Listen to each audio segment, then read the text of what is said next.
just start off with Sure. saying something? So, we're just going to implement the 3-minute speaking rule if you're speaking, because we all have other jobs while we do, you guys, but just kind of keep it with the same Yeah. manner as we do the council meeting, so any of the citizens have 3 minutes. 3 minutes, yep. Yeah.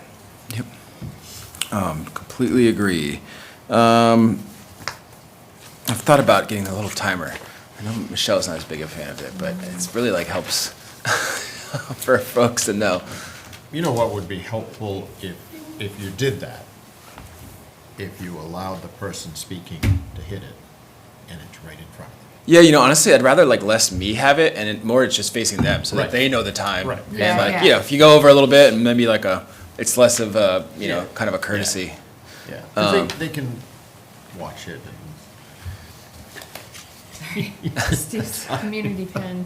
yeah, that's right. I have a pencil and I didn't, that was done to me. But- I know Nate last night, we thought about bringing kind of a timer on the, but the human timer was great too, so we always have Yeah. that to rely on. Awesome, well, I don't have too much, I think I kind of gave most of my updates at the end of last council meeting. Thank you to Nate Burkhart, our IT person who's helping arrange this meeting, but he printed out a fresh copy with everything of all the track changes that have been going on. So I'm going through that in the weekend, pulling out a lot of the things that I think are kind of TIF eligible that could be in that surplus area. I think I mentioned last night there's some other small clarifications. Probably not going to project as much revenue for solid waste. I think I had 100,000 in revenue, and I think 25 to 50 is as much increased revenue we can expect in year one. I think it's just too unpredictable, so I don't want to count an additional $100,000 in city coffers that aren't necessarily going to be banked in. Next year, hopefully, we can have a little more data and get the solid waste account to get closer to being an enterprise account. But in year one, I'm going to probably pull back that projection a bit, and just some other kind of the minor corrections that we had going forward. And then I would like to, I'll probably email council. If anybody wants a new, fresh printed copy, I think I'll have, a new online public version on Tuesday with the latest data. We'll take information from council and then we'll republish online on Thursday. So the digital versions will be available. I'm a print person, so I know you all have your own notes too. So if you wanted that kind of final printout of what the budget would be, please let me know. We'll also make a public copy available too. So again, I'll email council, but if you'd like a new printed copy on Tuesday or on Wednesday, so you can have it going into the Thursday meeting for your final reviews as well. Happy to do that, but it'll also be online on Tuesday as a fully published, so if there's any section that you want to go to, it's, Steve? I've heard a lot in this season about TIF. TIF. There's been a lot of talk about TIF. I wondered if you could share with us at one of the budget meetings the bond amount of TIF. How much do we owe on TIF bond? So the TIF was paying for bond debt service. Right. So the TIF doesn't really, it's not a bond in itself, it's kind of, it's money that is set aside for designated purposes that sort of shelters the increase. So there's no debt on that? There's no debt on it, no. It's basically, it not? generates revenue and the way it was originally designed was to pay for certain debt services. And now some of those are falling off, which is why we, Okay, We so shouldn't have very much more, except There's for gotta the be more some debt on community, yeah, more community center, but like Beachland Road, I believe, is paid off this year. Beachland Road, yep, and then it was Beachland and something else. Oh, Nate, maybe we should have directed that question over here. Sorry, Nate. Yeah, I mean, honestly, the person on your right is probably the best person, but yeah, a lot of the debt, like Beachland Road, all that stuff is gonna get paid off. I was trying to figure out what you guys are doing, but yeah, that debt's falling off, but that's why we have a little bit more funds available. But like Charlie said, it's sheltered funds, funds that have to be used for certain things, so. But there's no debt service on those funds? No, No. there's no Okay. debt service on those funds. Okay. because I'm getting to be like 90% on TIF. Like to be able to, and they're restricted funds, so the way Well, Tammy and I get Michelle. that. But I just thought that if, sometimes cities go out and borrow money for that, from what I have read. to instigate that and to fund that. And I just wanted to make sure we didn't do that. No. No. Mm-mm, Okay. No. No, the, what we are thinking of just is to use some of the unallocated TIF funding from this year and then likely a piece into next year to pay for a consultant that will help us redesign our TIFs, work with the council, but also the current TIFs we have and decide, how best to use the unallocated funds. But happy, that's definitely, and I think as Michelle said last night, it's not necessarily tied to this budget. I'm sure we could allocate it in this budget, we could move forward, but it also encumbers over, it's its own separate fund. While we're moving forward, and so that's kind of one of my last budget passes is, hey, we got some allocated TIF funding, things that are very much exactly in line with the way we've previously used the economic development TIF. And there's also other TIFs than the economic development one that go towards, one goes to pay some debt service to the school, I think. I think it goes directly to some. No, it's to help offset the cost of education. Just goes to offset the education, okay. And then there's another one that goes towards the Moore Center Yep. debt service on a different TIF. And then there's the economic development TIF, which is the one that can be used for the economic development department and, a variety of other economic development related activities. So technically, there is some debt on Yes, so you need Right. to have so when you created the project, you knew these projects that needed to be done, and you knew you were gonna have future revenues Revenues. from this TIF, so more of a cash flow issue, we said, okay, we need $2 million, so we bonded the money, but paying it back from the TIF revenue.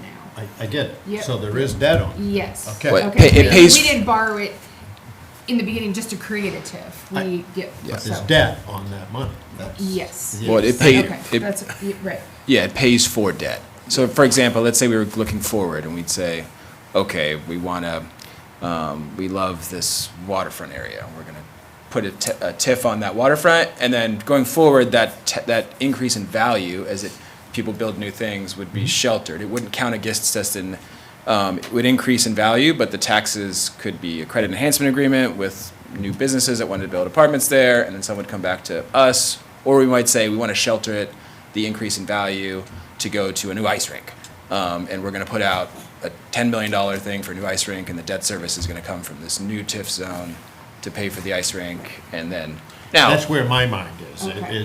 Is there is, you can look at it any way you like, but you're paying down debt with the increased value. Yep. Yep. Yep. And so some of that's dropped off. I think Right, Milton right, Park like- is dropping, right, yeah. So there's a few Yeah. others on there that, the only one that's really long-term would be the Moore Community Center, and I think that was a 20-year bond. I think it's 30. Is it 30? Yeah, I think it was 30. Because the Ah. payments go until 2040. Okay, well, there you Oh. go. Nate, do you remember offhand? I think it is 30-year debt service on the Moore Center. On what, the Moore Center? Yep. Is it 2040 Yeah, for? I think it is. Yep. Yeah. And the payment is yeah. around 27,000 a month currently. Yes, that's correct. Yeah. It's like 380 or something like that. Yeah, and then there's one TIF that pays for a portion of that debt service, but I don't think the entirety of it, so. But to your point, Steve, happy to, we did a little bit this cycle. I think I did, 20-minute presentation or so. but- I think just, increased value to pay debt, I just think the amount of debt that is being paid with TIF, I think would be interesting to know. Yeah. We could all come back at 6 o'clock tonight and talk to Tiff if you But want. there we go. You guys are up at 6 o'clock. You'll be here with all your friends. So that's it. Laser focused on getting this budget to the finish line. I think it's, we're in much better shape this year. We'll have the school's number next Thursday. I think we'll be really dialed in on our number by Tuesday, and if there's more on Thursday, we can kind of go there. So I'm glad to get that in order, and then I think we'll, as we mentioned last night, we'll have a couple follow-up meetings, kind of a post-mortem on what's been working well, what's not. I know there's a lot of internal process things I want to change, but also want to get council advice on, looking towards that cycle, how we can get even better on this. So that's it for me, and we'll maybe send it over to Larry, who, Steve, we tied a lot of talk about valuation and how that process works. So thought, we'll probably come back further for an additional conversation on, once you set the levy, how Larry starts doing his assessments on current I just values. wondered if there was a percentage that you had, like you've had in the past. I've estimated 5% on the Thank you. total valuation base, which includes everything. Which was the same as last year, correct? Yeah. Yes. Yeah, that's pretty much what we did last year. And of course, that's total valuation base. There may be areas, like like waterfronts may increase faster than non-waterfronts. So it might be more than 5%. Commercial properties probably are almost zero with the market. It won't be zero, but it'll be closer to zero than 5% for commercial properties. It's just the way the market. I follow all the statistical, the Maine Association of Realtors, their statistics, the federal statistics, all those tools that they give out statistics on what properties sell for, and of course our own sales. We do the sell ratio study that's provided to the state, and that's how they come up with their total valuation for school funding and revenue sharing. So yeah, I think 5% is what I can safely say that will probably have as a total valuation base increase over last year. And the reason I had asked that at the budget process is because when you're pushing mill rates and valuations, I just wanted some sort of base to work with. And if Yeah. it's the same as last year, that's good. And like, to your point, one may be 0.5% and one may be 6.5%, but macro, you're talking 5%, roughly. Yeah. Yeah, I think it's one of those things too. We could lower the mill rate by increasing the valuation base and be like, look at us, we lowered the mill rate, and then people's bills will come and it's like, Right. this is an increase. Like, what are you talking about? I might make a headline, but it's a lot more complicated. To me, it's that levy Yeah. piece. The levy, the percent of the levy, and that's why the way I track spending over the last, since 2009, thanks to Larry's spreadsheets, is really the levy. How much dollar figure was city government costing more or less each year? The mill rate, sure, that's an interesting calculation on total valuation, and there's value to that that data point, and same thing with the valuation increases. But to me, the kind of critical one that is a constant, that's more discernible for the cost of city government is that levy rate. Yeah. The number to the right of the equal sign is really all we're dealing with. The numbers to the left of the equal sign can bounce, but it's that right-hand number that I think everyone needs to talk about. Yeah, to figure the tax rate. Yeah. Of course, remember a couple years ago, we went up almost 21% on the city side. At the same year, the school went up almost 17%. That's net needed for expenses that year. And of course, that gets plugged right in to figure the levy, net levy, to divide by the total valuation. But that particular year, and pretty much just about any year, the county's really not that much of the tax rate that we have to pay to the county. You can pretty much see, if you take the school budget and the city's budget and come in between it, that's pretty much what's going to be the increase in taxes. But it's going to be shared among all the values. Just to visualize it a little more, because the Nates have put together an amazing tool. I don't know, we were going to discuss last night, but we didn't have time. Nate Moore, would you be able to pull that up? Do you have the Burkhart's latest calculator? You're muted. You're muted. Nate, The tax calculator? or you're Tax practicing your rate mime calculator? work. Yeah, it's like the mill rate and how it changes valuations. It's an interesting sort of, all right, if you increase the valuation but hold the levy or the mill steady, here's how it affects a $100,000 property owner, a $1 million property. If you increase the valuation but pull the mill rate down, here's how it affects a $200,000, $400,000, $1 million. It's a, and I, in my research on other city budgets in Maine, there are a lot of councils, which will come back, that really have a broad discussion of the valuation, where we're at with the state, you know, how it affects the distribution rates, how much they want to go on valuation increase. If I can, and just to this conversation, Larry, when you're coming up with the valuation, you're not thinking about what's the mill rate, it's just, this is the valuation, right? So that's done in Yeah. a vacuum. And Yeah.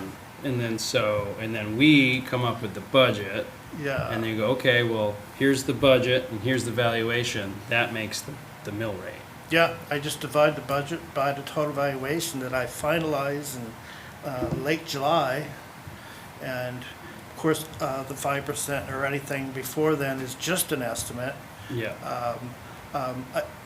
And a lot of small towns, you'll probably noticed if you looked at their tax rates, a lot of them keep pretty much the same tax rate for long periods of time, like 3 years or more for some of them. Well, it's not always because of a lot of the small towns, the selectmen are basically the assessors. So there is some adjustments there on the valuation end.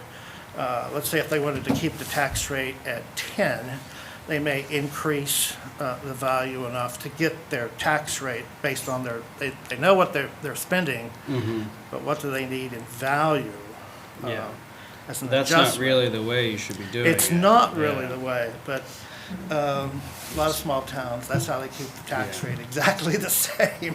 But so to me, it's good that the way you do it is just, it's based on the valuation, and then that's just, then ultimately, you know, so that's just, it is what it is, and then we come up with what we think we need to spend.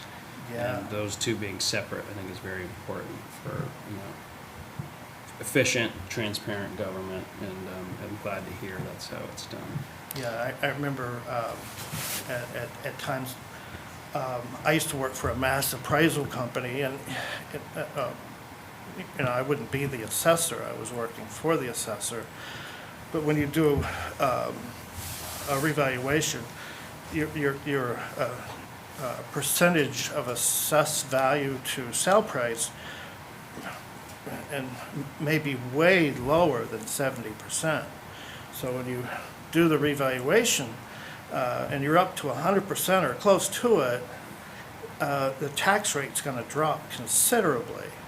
And I've always warned my 25 years here, the city council during those years that you know, you can't take an increase in value like you could a credit card. You've got this to play with, like a lot of the small towns do. They don't change. They know that tax rate's going to come down because you'll have a higher value, and it's sort of when the tax bills go out, it's so easy to blame the assessor.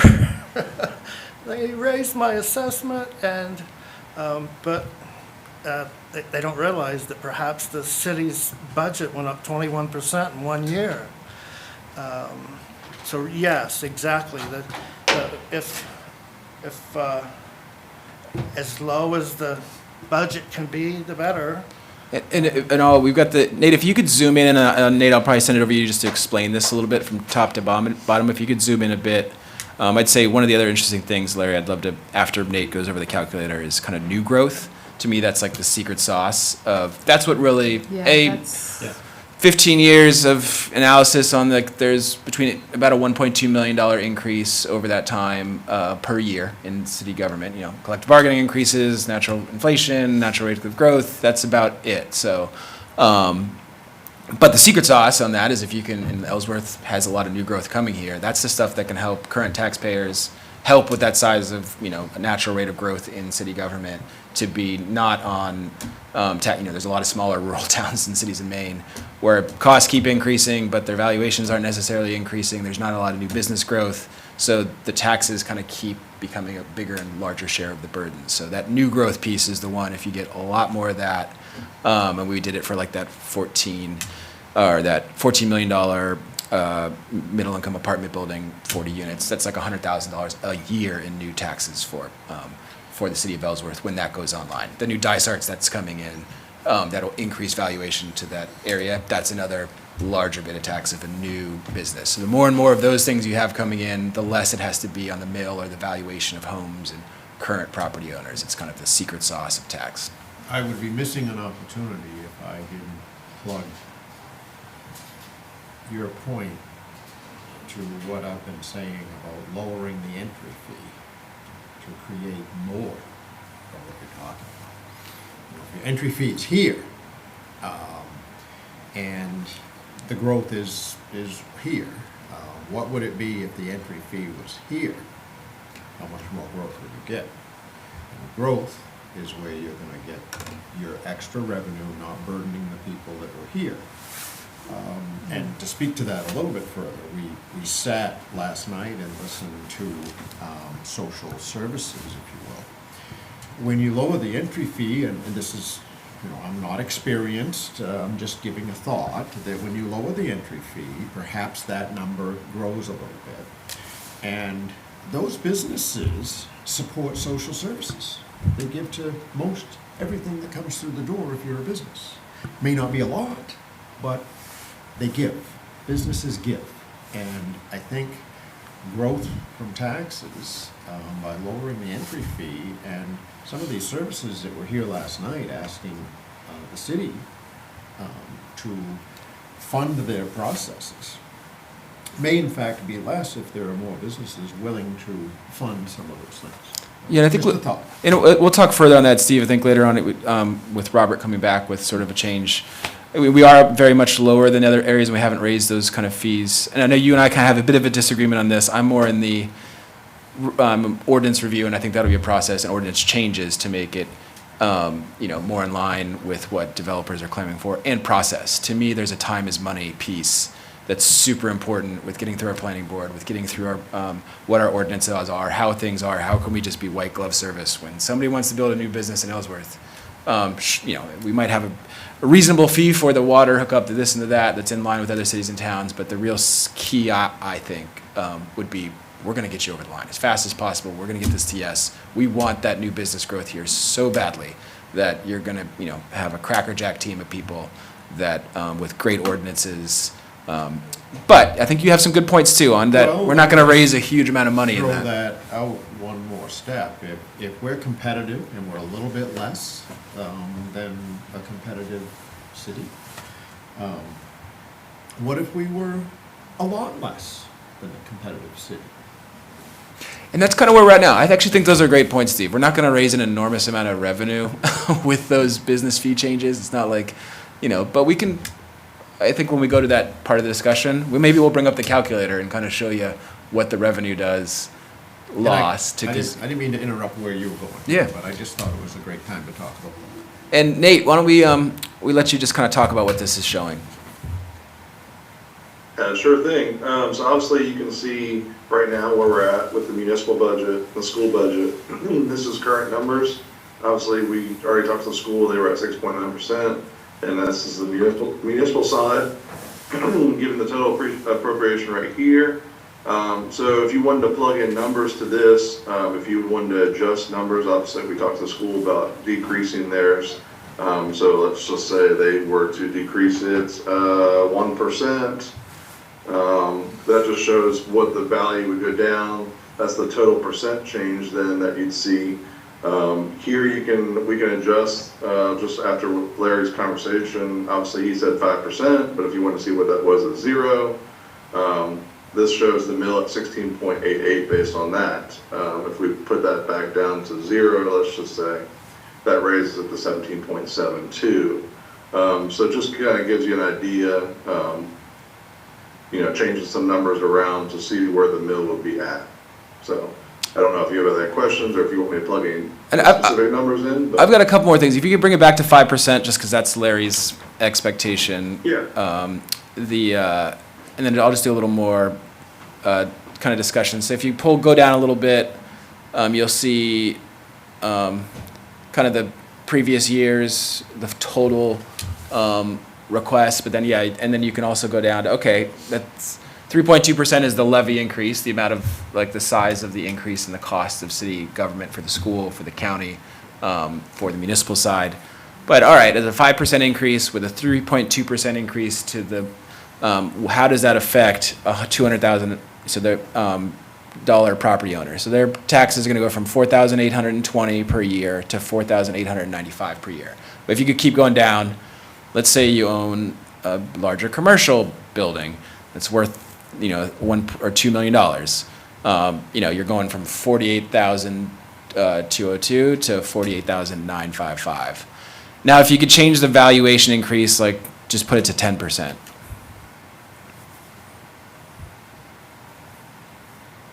And then go back down. So it should be changing these around and go down to the bottom one. I think that's tied in. We had it tied in before. Oh, I think you've just been rejected. Sorry. I know this is like kind of nerdy and whatnot, but to me, it's, how the valuations do change the distributions of the total dollar figure and how it's spent on things. So Who made it's, this? Nate? the Nates, yeah. The Nate? Yeah. The Nates.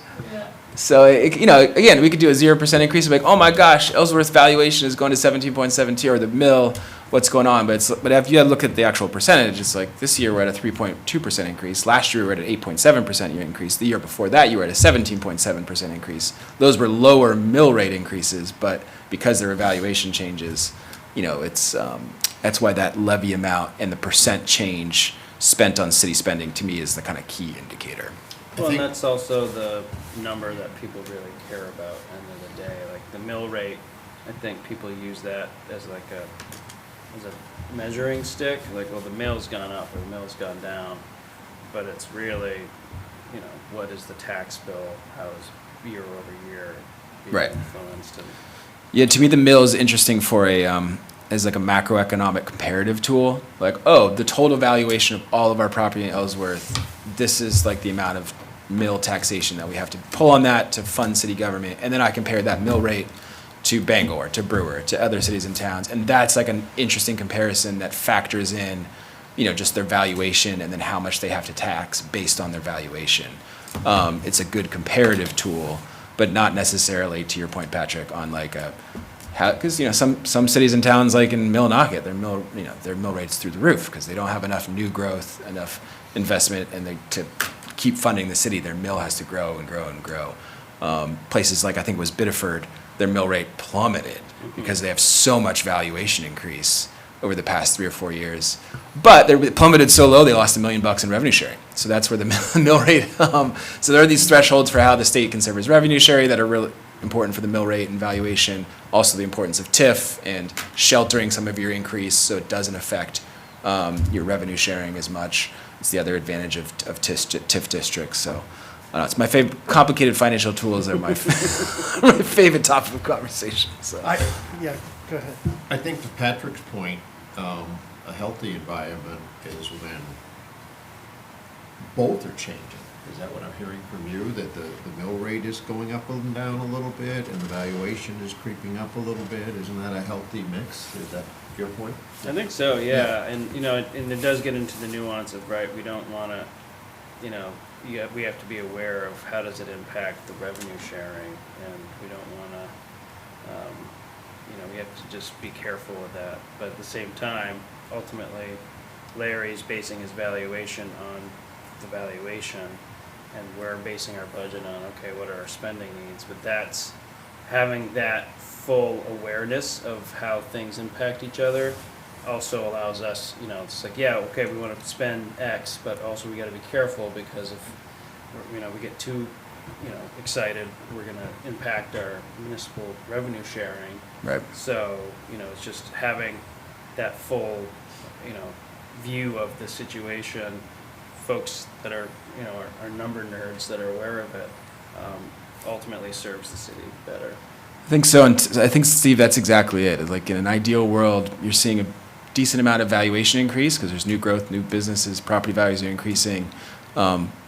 You know, a sustainable level of city government growth, based on that is kind of, but then a slight dropping every mill rate.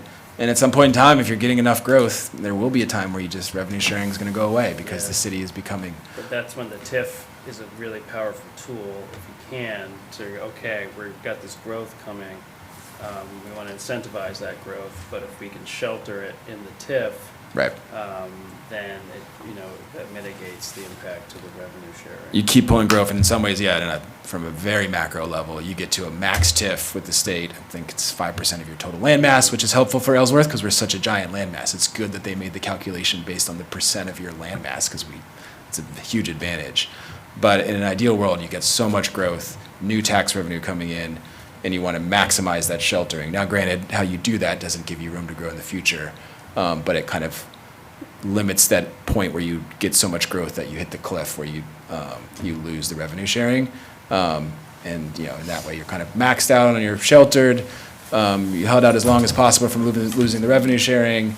And at that point, you've got so much, valuation increases. It's a good problem to have, because that just shows that we're growing, and, okay, yeah, we get less from the state, but we've got a stronger economy, and we've got, you know, more going on, and we can shoulder more of that burden. And that's the point of the tax burden for your residents and property owners, where they say, wow, my valuations are increasing, but there's so much new growth and other pieces to pay for the government with the TIF funding and sheltering that you see a decline. Now, I'm not promising a decline anytime soon, but if you do have enough growth, Steve, I think to your point, those new businesses, those other pieces, how valuable they are for everybody, that's the secret sauce.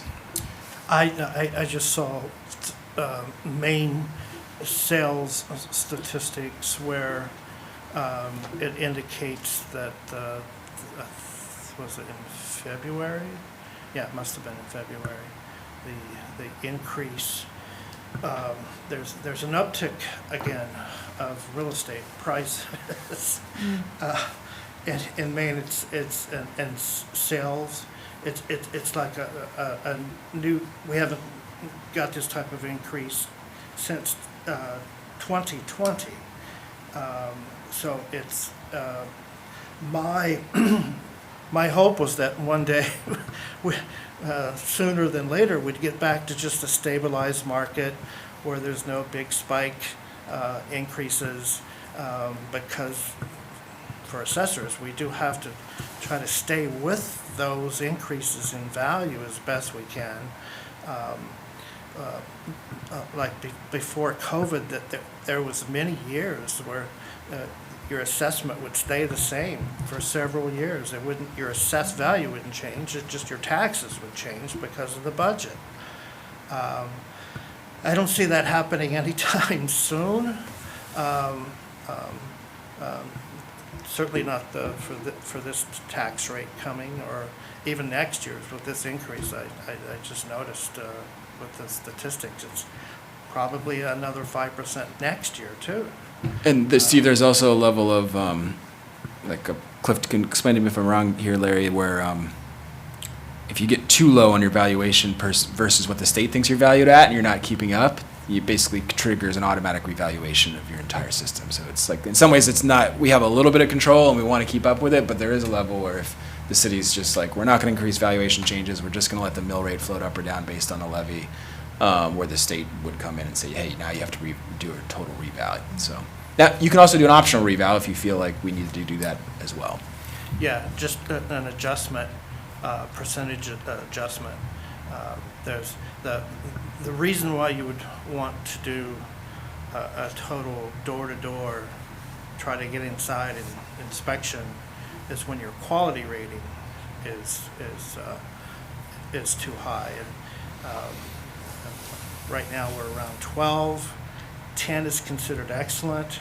When you get up to 20, it's bad, because that means for any assessment, when you're comparing it to the sale price, on average, it could be 20% higher, your assessment could be 20% higher than the sale price, or 20% lower. And you don't want that. You want to keep it down with it like 10%, close to 10. 10's considered, if you can get it down below 10, we have, in years past, that would be excellent. But really, the total, if you had to, say, pay a company, or I could go around to every property, it'd take me many years, but no, you'd be hiring a company, like the company I used to work for. But even then, homeowners, some may object to anybody coming in their house. So there may be changes in the house you would never see, and unless they get a permit, we wouldn't know about it. So the total revaluation, where you're knocking on doors and stuff, that really shouldn't happen unless your quality rating gets way out of whack. And Larry, can you explain new business? Like, how do you calculate, okay, last year, I'm looking back, we added 20 houses in Ellsworth, we added blank, this is the new portion of taxes that are coming in. Like, how is that calculated? How is that figured into the valuation? Yeah, well, anything that's permitted, we follow up on. And I think one of those tables I made, I think the average is like $8 million, which is not a hell of a lot. But it's certainly increasing now, unless we stabilize again. But home construction cost, commercial construction cost, that continues to go up. So really, there's where, if you didn't have a percentage adjustment on total value and just relied on new construction, that wouldn't, because we're at almost $1.6 billion in value, that adjustment just on the new construction alone, wouldn't make much of a difference. And so you're saying about $8 million a year is what the new? On average, through those years on that table, of course, I was looking at all the years. Is that residential or It's total. it's total? Okay.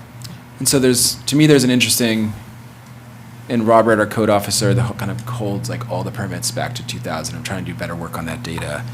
But just think about what's gone through the planning board over the last year is, a $14 million middle income residential condo unit, 150 unit potential home to suites hotel that could be in the 24 million category. That's 60 million in the last year that would potentially go online in 2 to 3 years. In 2 to 3 years, those things go online. Larry does his valuation. Now you've got 60+ million in a year one.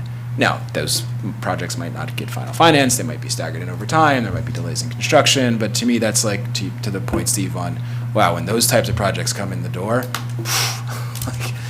drop what you're doing, drop the counts. There's a need in that piece to encourage that new growth. 62 million, hundreds and hundreds of thousands of dollars in additional tax revenue every single year that doesn't have to be on the burden of existing residents and owners. Especially in their growth district too, because then they're plugging into public water and sewer, and the services are a lot lower to serve them, and Yep. so the value of that type of development is even larger than putting up one way up, up northern Ellsworth or where. And it'll be a consideration we could do. We could put a map or put a line around that area, call it our growth area, put it as a new TIF district, shelter that valuation increase so it doesn't hurt revenue sharing in the future, and then tag it towards additional economic infrastructure development to build roads, it could be debt service on more roads. It could be, a housing trust, which some other cities and towns have done to support middle-income housing areas. That's TIF working at its best right there. If you can, that's exactly what the hope is with the TIF. That type of TIF. Right. In some ways, Ellsworth is very, again, these are kind of larger business forces, right? Government doesn't have necessarily a lot. We can hurt things, I feel like, but we can make things easier and smoother for the process. But Ellsworth is very fortunate in a rural part of this country to see that kind of growth. And, I think most cities and towns would kill for $60 million in, potential new investment in 1 year.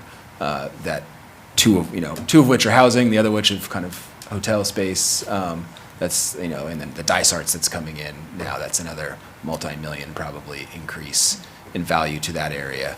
Even things like that, the tire increase in value, the convenient MD, if those pad sites get developed, those Walmart kicks off multiple hundreds of thousands of dollars in increased value. If 3 or 4 more pad sites can get developed, that's additional valuation that could potentially be sheltered, or it could just be into the general tax rolls to pay for, everything else. So. One last thing for me, unless there's other questions, is usually every year, state lawmakers in Augusta, they're proposing changes in homestead law. And there's some pretty wild ones at times, like even this year, there's a proposal to increase the homestead exemption from $25,000 to $100,000. And it probably won't pass, but they did the stabilization program a couple years ago, and that was a Yeah. fiasco. And that really, I just couldn't believe it. That it was supposed to help seniors. It hurt seniors because they repealed it the next year, and they got almost a 30% increase in their tax bill that following year. So there's always those things from the state lawmakers that come in and surprise you. But sometimes, like when David Cole was city manager, almost every other year during his 5 years here, it increased by $5,000, the homestead, to get to the $25,000. So that little $5,000 increase in the homestead helped a lot of people and kept their taxes about the same every year, perhaps even lower for some people. So that's you can't anticipate what those final laws are going to be for homestead and things like that, but they do affect the taxes. And Nate, if you wouldn't mind sharing with the council that calculator, I think it might be helpful for you all kind of coming to the final budget cycle to know, hey, we want to fund social services. I know John talked about some of the math. Instead of Charlie's, at last year's level recommendation, we want to fund everybody's to 100% of what they're asking. What would that do to the mill rate? What would that do to the tax rate? We can plug that number in. If you can go up to kind of where you do that. So let's say on the municipal side, you wanted to add in the adjustment amount, that's $200,000 because you want to fund all the social service requests, all the nonprofit requests, all the outside organizations. You can add that and then go down to all right, now we're at a 3.5%, or take out the schools, yeah. So schools stays around the same at 6.9. You just added 218,000, or you want to go in the opposite direction. Like, you know what, Charlie, you approved additional firefighter in this budget. I want to take out that $100,000. That's going to be in there. What would that do to the budget? You can put those types of figures in to see where we're at. And on Tuesday, we're going to have, it's in the schedule, but I'll have like the larger requests on kind of here's what I recommended for staffing. There's additional 2 firefighters, a police officer, a dispatcher, a janitor, and a Parks and Rec director. Those are the 6 big ones. If my request was an additional firefighter, a dispatcher, not to the police officer this year, yes to the janitor, but that's about only a $22,000 increase because we'd be getting rid of a lot of consultants. And the Parks and Rec director, because it was pre-funded, is $45,000 for next year. So we'll be able to say yes, yes, no, and pull that out, have that discussion, and see how it affects the actual mill rate. I'll also be, on that note too, I'm going to do a multi-year, because you might say, hey, we're going to say yes to a Parks and Rec director this year. What's that cost? Well, it's about $45,000 because it was pre-funded this year, but hey, that's not the full cost. Now we're holding a Parks and Rec director in FY27. That's really a $110,000 increase with fringe in FY27. You're obligating future councils to that funding. So I think it's also important not just to say, hey, what did it do to the budget this year? But for certain like staff, employee costs, like those potentially could be more in future years, and they'll carry on. It's kind of the opposite with some of the firefighter requests is like 1.5 they've been adding per year, right? So that's roughly probably 150 for that in that FY '26 if we were to go with the 1.5 firefighter request, but in FY '27 you're getting close to 200,000, and you're going to have to pay that in '27 because the full freight of that additional 0.5 expended in '26 will become due in '27. So to me, I'm trying to keep a little bit of a longer term horizon on how much we're in some of these pieces, right? If we say no to some TIF funding or for a consultant, okay, well, that's a year one expense. That's a consultant for a year, and then next year it'll be $0 for that piece to be spent on. So there'll be additional funding to be reallocated otherwise. I need to gamify the budget a little bit. And for me, it's, I'm trying to get that percent change to 2.9. That's inflation. That's, to me, in some ways, living with your means. It's a little bit arbitrary, but I know after 2 pretty big years of tax increases, I think we owe it, and we've all talked about it, we owe it to the citizens of Ellsworth to have a much more reasonable rate going forward. Anything else, Councilman? Great, good Thank conversation. you. Yeah, absolutely. Anybody have anything? Steve, you have anything? I have one comment I'd like to hear from the public. Yeah, absolutely. But this Parks and Recreation position, I'll just say this again, I wonder if that position or that department couldn't manage the Brian E. Moore School property for the Y and the 3 entities that are there, and really, I'd like to look at those in a tandem view, because if we're going to have a Parks and Rec department, what better place than that place to have it, and they could manage that building. We're paying for it anyway. So why wouldn't we put a Parks and Rec department in that building and manage the use of that building like it is today, and let that be their grounds to work from? I think there's something to be said for that, because we're paying the bills there anyway. And Well- I'm not against it. I'm just saying that if you're gonna have a Parks and Recreation, what better blend? Maybe that should fall into that department. I think if we were going to go that route, and I've looked into that, and where it's kind of the separate and the kind of the lease negotiation piece, there's also opportunity, I think, for Parks and Rec to receive some TIF funding in the same way the city manager's office receives TIF funding to kind of lower the impact of the director. But again, we're funding a director for the department to oversee a lot of harbor budget, rec budget, a variety of those other pieces to really get a lot more, our beautification efforts. There's an enormous amount of activity on that one individual already. That's, as you've noted in that last meeting, that people are dying for better services, more monitoring of Knowlton Park, our public spaces to be better maintained.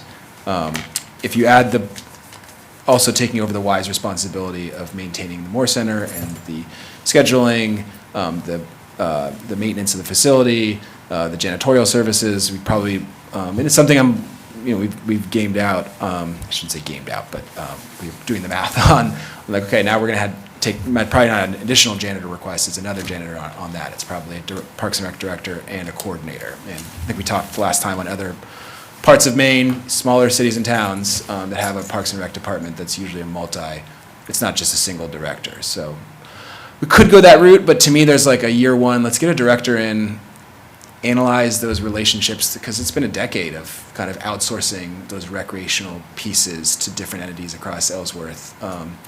Maybe it makes sense to not have additional staff costs in the city of Ellsworth, and to continue those relationships, at an expanded level, and that's where the cost savings could be.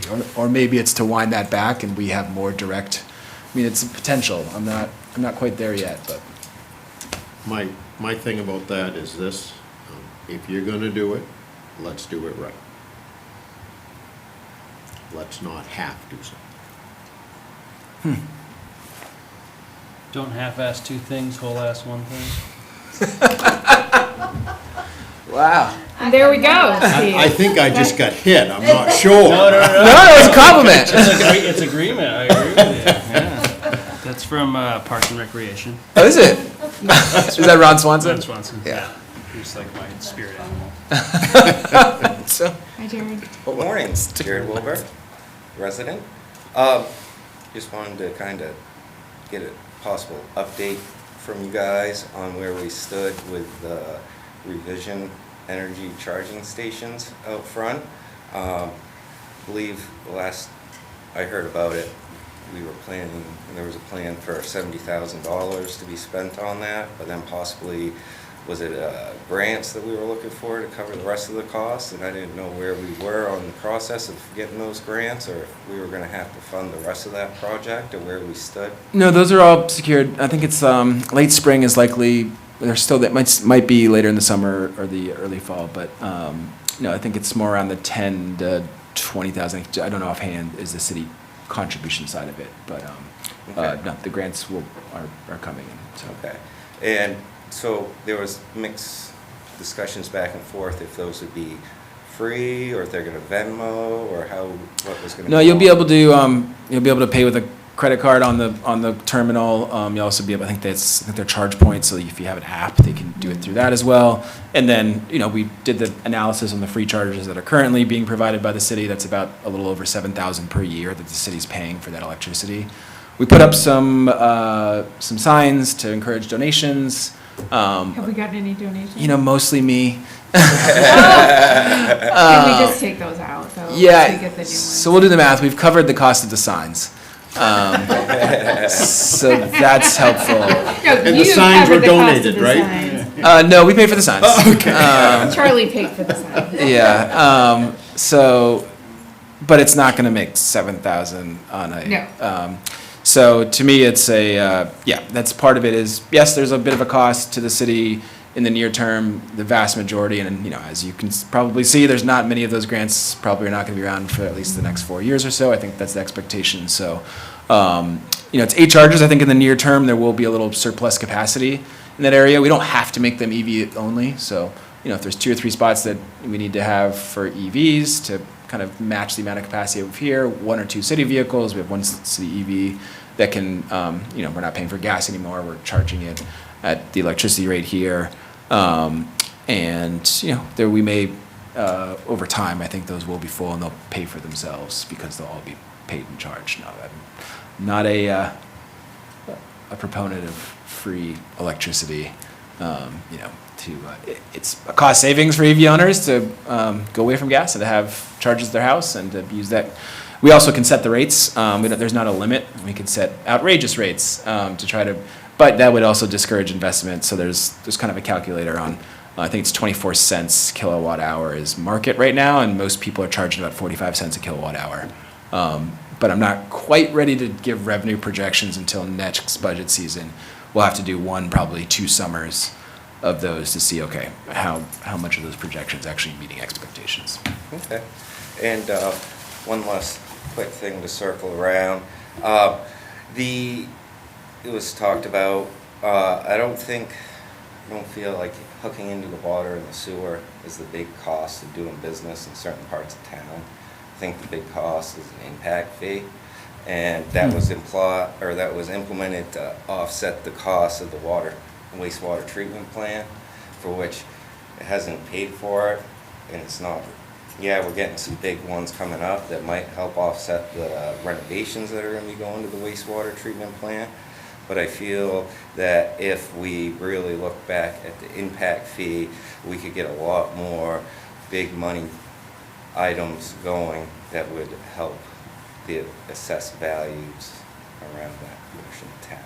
It's an important one. I think we can fold that into the ordinance discussion. I've also been thinking about that in terms of, in about 5 minutes, there's going to be a press release on the courthouse collaboration agreement. And then, we're going to be looking towards road easement purchases and that new area. And we've talked about to reduce the taxpayer funding towards that road. How do we consider impact fees or developer fees, potential TIF funding, how do we analyze that? So I'll be also doing analysis there, but I'll probably look at our current impact fees as well as we're moving forward on that, so.